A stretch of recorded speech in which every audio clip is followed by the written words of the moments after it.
یہاں ایک سوال پیدا ہوتا ہے، یہاں فرمایا کہ یہ فرشتہ اتارتا ہے اس قرآن کو آپ کے دل پر، قلبی کا، آپ کے دل پر باذن اللہ، اللہ کے اذن سے. تو سوال پیدا ہوا کہ دل پر تو معنی اترتے، الفاظ نہیں اترتے. دل پہ تو معنی اترتے، الفاظ نہیں اترتے. اس کا مطلب قرآن کے معنی یہ رسول اللہ کے قلب پہ اترے، الفاظ اور رسول اللہ کے اپنے ہیں جو بنا کر پیش کرتے. سوال سمجھ میں آیا؟ یہ شبہ پیدا ہوتا ہے کہ نزل علی قلبی کا فرمایا کہ دل پر اتارتے ہیں، تو دل کا ذکر کرنے کا مطلب یہ ہوا کہ دل پر تو معنی اترتے، الفاظ تو کانوں میں آتے ہیں، دل پہ تو معنی آتے ہیں.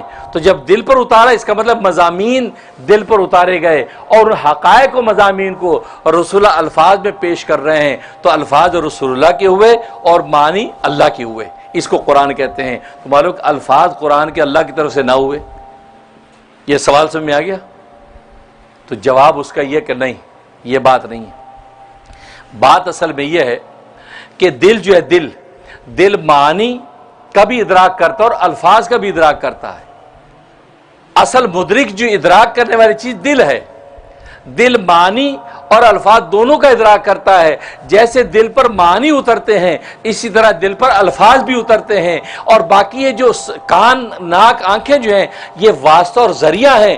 حقیقت میں مدرک دل ہے، آنکھ اور کان نہیں ہوتے. جیسے حضرت تھانوی رحمۃ اللہ علیہ مثال دیتے ہیں، جیسے آپ چشمہ پہنتے ہیں، چشمہ پہننے سے آپ کی نظر تیز ہو جاتی ہے. تو چشمہ پہننے سے اصل میں مدرک کون ہے؟ وہ چشمہ مدرک ہے یا آنکھ مدرک ہے؟ آنکھ مدرک ہے.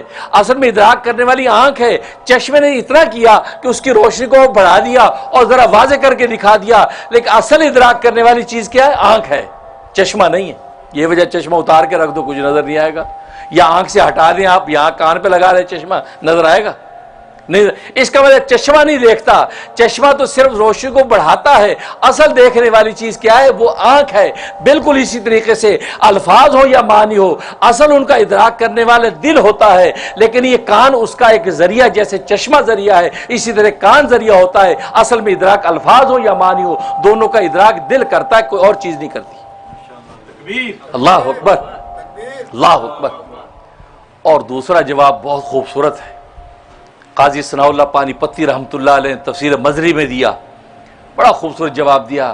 فرمایا کہ اصل میں بات یہ ہے کہ اگر آپ نے جس کا کلام سنا، اگر وہ زبان آپ کی مادری زبان ہے، اس زبان کو آپ جانتے، آپ کی اگر مادری زبان ہے، تو آپ اس زبان کو سنتے اس کے معنی پر غور کرتے ہیں، اس کے الفاظ پہ غور نہیں کرتے.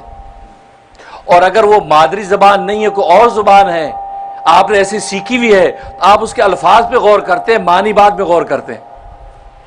اب یہاں امریکہ میں آپ اور ہم انگریزی سنتے بولتے ہیں، انگریزی سنتے الفاظ پہ غور کرتے ہیں، کیا بول رہا ہے، اب معنی سیٹ کرتے ہیں، اچھا یہ بول رہا ہے، آپ جواب دیتے ہیں نا. لیکن اگر آپ کے سامنے کوئی اردو بولے، آپ اردو کے الفاظ پہ غور نہیں کرتے، اس کے معنی پر پہنچ جاتے ہیں فوراً، کیونکہ آپ کی مادری زبان ہے. تو یہاں پر نبی کو جو یہ کہا کہ نزل علی قلبی کا، اے پیغمبر یہ جبریل آپ کے دل پر یہ قرآن اتارتا ہے. دل پر اتارنے کا مطلب یہ کلام ایسی زبان میں ہے جو مادری زبان ہے، اور جیسے آپ سنتے اس کی معنی پر غور کرنے لگتے ہیں، یعنی دل تک پہنچ جاتے ہیں. الفاظ تو مل ہی رہے ہیں آپ کو، الفاظ تو آپ کو سن ہی رہے ہیں، لیکن اصل میں آپ فوراً اس کی معنی پر غور کرتے ہیں. چونکہ آپ معنی پر غور کرنے لگ جاتے ہیں، اسے اللہ تعالی نے قلبی کا لفظ کہا کہ دل پر اترتا ہے، کیونکہ معنی پر غور کرتے ہیں، اور الفاظ تو آپ کو سنے ہی جا رہے ہیں، اور الفاظ تو آپ سن ہی رہے ہیں. اور اس کی تعریف دوسری آیت سے ہوتی ہے، اِنَّا أَنزَلْنَاهُ قُرْآنًا عَرَبِيًّا، فرمایا ہم نے اس قرآن کو عربی زبان میں نازل کیا. اور عربیہ صفت الفاظ کی ہے، معنی کی نہیں ہے. عربی جو ہے وہ لفظ کی صفت ہے، وہ معنی کی صفت نہیں ہوتی کہ الفاظ عربی یا عربی عجمی ہوتے ہیں. تو وہاں قرآن عربیہ فرمایا، اس کا مطلب عربی میں کلام اترا، تو گویا کہ الفاظ بھی اللہ نے اتارے ہیں اور اس کے معنی بھی اللہ نے اتارے ہیں. اللہ اکبر، اللہ اکبر.